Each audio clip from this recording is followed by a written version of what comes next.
सी राज मेराज मुहब्बतां दा नहीं सी किसे दी समझ विच आण वाला सदिया तालिब ते गया मतलूब होते जिब्राइल सी सद ले जाण वाला बाजे आखदे बिन दरवाजियां तो किवें पहुंचिया अरश ते जाण वाला अबर अकल नू इत्थे दखल किए जाने जाण वाला या ले जाण वाला। ये मेरे रब का दावा है, अपने महबूब को सैर मैंने करवाई। अच्छा, सैर करवाई क्यों?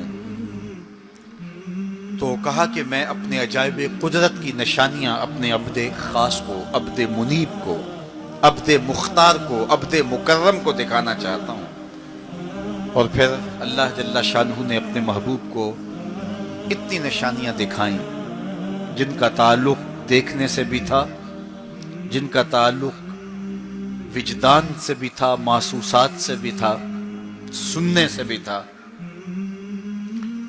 कभी हुजूर अलैहिस्सलातु वस्सलाम जन्नत की खुशबू सूंघते हैं, नज़ारों की वादी देखते हैं, और कभी दोज़ख के अंदर अजाबों में मुब्तला लोगों को देखते हैं। और फिर अपनी उम्मत को बयान भी फरमाया ताकि वो उन आमाले बद से बच जाएं जो जहन्नम में ले जाने का सबब और जरिया है। आज की शबे खास में मैं और आप अपनी जिंदगियों पे गौर करें और हुजूर अलैहिस्सलाम ने वो जो हमें खबरें दी हैं उनको देखें, और कोई ऐसी कोताही कहीं हमारे आमाल में तो नहीं है, अगर है तो उसको अपने से दूर करके एक नई जिंदगी का आज से आगाज करें। हुजूर अलैहिस्सलाम ने फरमाया कि मैंने कुछ लोगों को देखा कि पत्थरों से उनके सर कुचले जा रहे हैं, और पत्थरों से कुचलने की वजह से उन लोगों के सर कीमे की तरह हो जाते, कूट दिए जाते हैं पत्थरों से, लेकिन थोड़ी देर के बाद फिर सही हो जाते हैं, लेकिन फिर दोबारा उनके सर कुचले जाते। तो मैंने पूछा, जिब्रील ये कौन लोग हैं? तो कहा कि ये वो लोग हैं कि जिनके सर नमाज की वजह से बोझल रहते थे, नमाज जिनको बड़ी भारी लगती थी, अजान की आवाज सुनते और फिर दोबारा सरहाने पे सर डाल देते और उठने की हिम्मत ना पड़ती। हय्या अलस सलाह हय्या अलल फलाह की दिल फरेब सदाएं कानों में पड़ती। तो इनके सर नमाज की वजह से बोझल होते थे और आज इनके सर पत्थरों से कूटे जा रहे हैं। इस पूरे इज्तिमा में जो इस ग्राउंड के किनारों तक है और बाहर गली में भी इस लाउड स्पीकर के जरिए से, बाजार में भी, सड़क पर भी आवाजें पहुंच रही होंगी।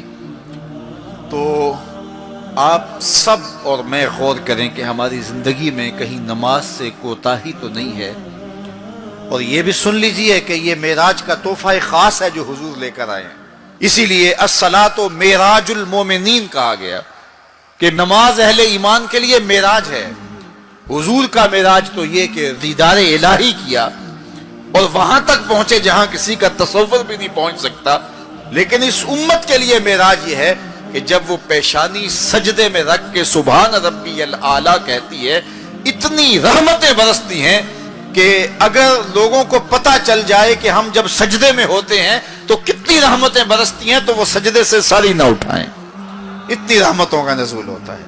इसलिए इस उम्मत का मेराज ये है कि ये 5 गाना नमाज शियारे जिंदगी बना ले, कभी भी नमाज कज़ा ना होने दे, अपनी जिंदगी में नमाजों को इस तरह शामिल करे कि नमाज का वक्त आए तो बेचैनी हो कि नमाज की अदायगी हो, और एक नमाज के बाद दूसरी नमाज का इंतजार करने लग जाएं।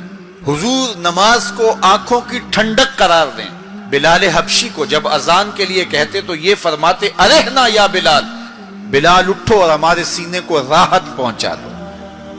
तो नमाज से हुजूर के कल्ब को, हुजूर के सीने को राहत पहुंचती थी। मैं और आप जितने लोग यहां आए हैं और जिस हुजूम के साथ, जिस शौक के साथ, जिस वलवले के साथ और जिस मोहब्बत के साथ आए हैं, यकीनन आप और मैं हुजूर को राजी करने आए हैं, अपने रब को राजी करने आए हैं, आकाए दो आलम की रिजा के हुसूल के लिए हम आए हैं। तो हुजूर की रिजा के तालिब बन के आज के इस इज्तिमा में आने वालों, अगर तुम चाहते हो कि हुजूर हमसे राजी हो जाएं, तो अगर बदकिस्मती से कोई बेनमाजी है تو آج عزم کر کے جائے کہ آج کے بعد نماز نہیں چھوڑوں گا، اللہ کے رسول راضی ہو جائیں گے انشاءاللہ۔ چونکہ حضور نے نماز کو اپنی آنکھوں کی ٹھنڈک قرار دیا ہے، یہ حضور کے لیے راحت کا سبب تھا، تو 5 گانا نماز شعار زندگی رکھی۔